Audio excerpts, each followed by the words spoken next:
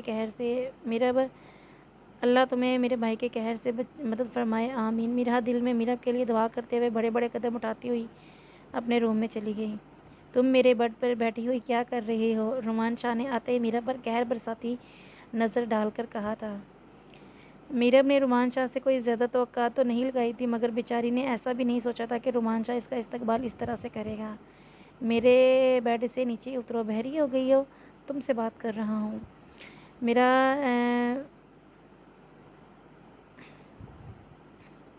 میرب رومان شاہ کے غصے سے ڈرتی ہوئی جلدی سے بیڈ سے نیچے اتر کر کھڑی ہو گئی۔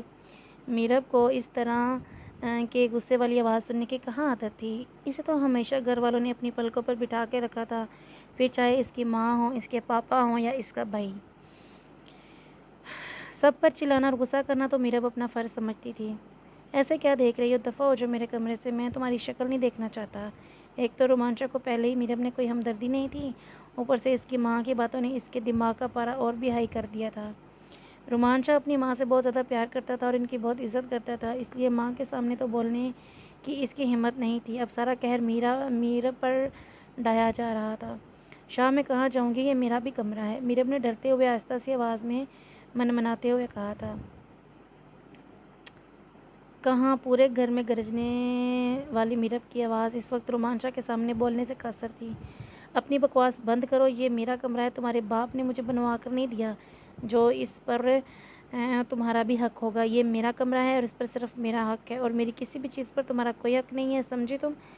رومان شاہ نے اس کے جبڑے کو اپنے ہاتھ سے زور سے پکڑا ہوا تھا۔ میرب بیچاری کو تو ایسے لگ رہا تھا کہ آج شادی کی پہلی رات بیچاری کے جبڑے ہی ٹوٹ جانا ہے۔ اب جلدی سے دفعہ ہو جاؤ۔ شاہ میں کہاں جاؤں گی، کہیں بھی چلی جاؤ، بس میری نظروں سے دور ہو جاؤ۔ میرب دروازہ کھول کر روم سے باہر جانے لگی تھی کہ رومان شاہ کی گرجدار آواز نے وہیں پر رک گئی۔ آج سے اپنا دماغ لڑانا بند کر دو، تمہیں روم سے باہر جانے کو کس نے کہا ہے؟ اصل میں رومان شاہ میرب کو اپنی نظروں سے تو دور کرنا چاہتا تھا، مگر میرب کو کمرے سے نکال کر اپنی ماں کے غصے کو اور پریشانی کو دعوت نہیں دینا چاہتا تھا۔ شاہ آپ نے خود ہی تو کہا ہے کہ میں آپ کی نظروں سے دور ہو جاؤں، تو اگر روم سے باہر نہیں جاؤں تو آپ بھی بتائیں کہاں جاؤں؟ یہ پیار محبت کے گھٹیا کاموں میں تو تمہارا دماغ بہت تیزی سے کام کرتا ہے، اور تمہیں بہت اچھی طرح پتہ ہے کہ کسی مرد کو اپنے سامنے کیسے جھکایا جاتا ہے۔ یہ خود خوشی والا آئیڈیا میں نے تمہیں نہیں دیا تھا۔ جب ایسے نایاب آئیڈیا تمہارے دماغ میں خود سے آ جاتے ہیں تو پھر دماغ لڑاؤ گے تو سمجھ میں آ جائے گا کہ میری نظروں سے دور تم اسی کمرے میں بھی رہ سکتی ہو۔ باہر میری ماں موجود ہے اور ان کے سامنے کمرے کے اندر کی کوئی بات نہیں جانی چاہیے، ورنہ مجھ سے برا کوئی نہیں ہوگا تمہارے لیے، تو میں ویسے بھی بہت برا ثابت ہونے والا ہوں۔ اور میری ماں کے سامنے ہمارے بیچ میں ہونے والی کوئی بات اگر تم نے کی تو میں اس سے بھی کہیں زیادہ برا ثابت ہوں گا تمہارے لیے۔ میں آپ کی امی کے سامنے کوئی بات نہیں کروں گی، مگر آپ مجھے بتا دیں کہ میں کہاں جاؤں۔ شاہ باہر بہت بارش ہو رہی ہے۔ رومان شاہ نے اپنی آنکھ کا اشارہ اپنے روم کے بالکنی کی طرف کیا۔ تو میں کیا کروں؟ شاہ پلیز، میرب نے التجائی نظروں سے رومان شاہ کی طرف دیکھتے ہوئے کہا تھا۔ کیا؟ رومان شاہ نے ایٹیٹیوڈ سے آئی برو کو اٹھا کر کہا۔ شاہ باہر بہت سردی ہے۔ تو پھر میں کیا کروں؟ شاہ میری غلطی کیا ہے؟ اپنے آپ سے پوچھو۔ شاہ میں آپ سے بہت پیار کرتی ہوں، تو پھر جاؤ ساری رات بھیگو بارش میں اور کرو اپنے پیار کو ثابت۔ شاہ میرے ہاتھوں پر زخم ہے اور بارش کے پانی سے خراب ہو جائیں گے۔ زیادہ سے زیادہ کیا ہوگا، مر ہی جاؤ گی، اس سے زیادہ کیا ہو سکتا ہے؟ شاہ میں مرنا نہیں چاہتی، آپ کے ساتھ جینا چاہتی ہوں۔ پہلے میرے لیے مر کے تو دکھاؤ۔ وہ طنزیہ نظروں سے دیکھتا ہوا سامنے بیڈ پر سیدھا لیٹا ہوا تھا اور اپنے دونوں ہاتھ سر کے نیچے رکھے ہوئے تھا۔ میں نے کہا روم سے دفع ہو جاؤ، اس سے زیادہ میرے صبر کا امتحان مت لینا۔ وہ میرب پر چیخا تھا۔ رومان شاہ کے غصے سے ڈر کے میرب اپنے لہنگا کو دونوں ہاتھوں سے پکڑتی بڑے بڑے قدم اٹھا کر بالکنی کی طرف بڑھ رہی تھی۔ رومان شاہ کے ڈر سے میرب کا پیر لہنگے میں اٹکا اور وہ موقبل زمین کے اوپر گر گئی۔ اچانک زور سے زمین پر گرنے سے میرب کے منہ سے چیخ نکلی تھی۔ ابھی تو شروعات ہے میرب بی بی، تم تو ابھی سے منہ کے بل گرنے لگی ہو۔ رومان شاہ بیڈ پر لیٹا ہوا بہت طنزیہ انداز سے میرب کی جانب دیکھ کر بول رہا تھا، کوئی بات نہیں شاہ، آپ چاہے جتنے مرضی مجھ پر ظلم کر لیں، میرا آپ کے لیے پیار کم نہیں ہوگا۔ وہ روتے ہوئے اپنی ہتھیلیوں سے اپنی آنکھوں کو صاف کرتے ہوئے اٹھ کر کھڑی ہو گئی۔ ابھی تو ابتدائی عشق ہے، روتا ہے کیا؟ آگے آگے دیکھ ہوتا ہے کیا؟ رومان شاہ نے طنز کرتے ہوئے میرب کی جانب دیکھ کر یہ شعر بولا تھا۔ میرب جی، اتنا آسان نہیں ہے رومان شاہ کے ظلم کو برداشت کرنا۔ تم مجھ سے پیار کم نہ ہونے کے دعوے کر رہی ہو۔ رومان شاہ تمہیں اتنا مجبور کر دے گا کہ تم میرے نام سے بھی نفرت کرو گی اور پچھتاؤ گی اس وقت کو جب تم نے رومان شاہ کے ساتھ محبت کرنے کی جرات کی تھی۔ اپنی زندگی کا سب سے بدترین دن لگے گا تمہیں جس دن تمہاری مجھ سے پہلی ملاقات ہوئی تھی۔ ٹھیک ہے شاہ، اب مجھ پر اپنے ظلم کی حد کر دینا، میں آپ سے پیار کرنے کی انتہا کر دوں گی۔ بے وقوف لڑکی، رومان شاہ آگ کا نام ہے، جتنا قریب آؤ گی جل جاؤ گی۔ رومان شاہ نے میرب کے جبڑے کو اپنے ہاتھوں سے زور سے پکڑا ہوا تھا۔ اپنے گھر کی لاڈلی بیٹی میرب، جس پر کبھی کسی نے انگلی نہیں اٹھائی تھی، اس کے جبڑے کو جب رومان شاہ نے اپنے سخت ہاتھ سے پورے زور سے پکڑا تو تکلیف سے میرب کی آنکھوں سے آنسوؤں کی ندیاں بہنے لگی تھیں۔ شاہ، مجھے درد ہو رہا ہے۔ میرب نے اپنے زخمی کلائیوں والے ہاتھوں سے رومان شاہ کا ہاتھ اپنے جبڑے سے ہٹانے کی کوشش کر رہی تھی۔ درد دینے کے لیے ہی تو تمہیں رخصت کروا کر لایا ہوں، ورنہ کون سا رومان شاہ تمہاری محبت میں مرا جا رہا تھا۔ رومان شاہ نے میرب کو نفرت بھری نظروں سے دیکھتے ہوئے جھٹکے سے اس کے منہ کو چھوڑ دیا تھا۔ میرب کی دونوں کلائیوں پر ابھی تک ڈریسنگ کی پٹیاں بندھی ہوئی تھی کیونکہ ابھی اس کے زخم تازہ تھے۔ میرب روتی ہوئی بالکنی کا گیٹ کھول کر باہر آ گئی۔ باہر بہت زوروں کی بارش ہو رہی تھی، دسمبر کی سردی کی تھی اور ساتھ میں تیز چلتی ہوائیں سردی کی شدت کو اور بڑھا رہی تھیں۔ باہر ایسی کوئی چیز نہیں پڑی تھی جس پر میرب بیٹھ سکتی اور بارش میں بھیگنے کی وجہ سے میرب کو اور بھی زیادہ ٹھنڈ لگ رہی تھی۔ اس کا پورا بدن کانپ رہا تھا۔ گیلے بدن پر جب ٹھنڈی ہوا کا جھونکا پڑتا تو میرب کے ہونٹ کپ کپانے لگتے۔ وہ اپنے دونوں ہاتھ سینے پر باندھے ہوئے کانپتی ہوئی دیوار کے ساتھ کھڑی تھی۔ میرب کی ماں سردیوں میں میرب کا بہت خیال رکھتی تھی کیونکہ بچپن سے ہی میرب کو بہت جلد ٹھنڈ لگ جایا کرتی۔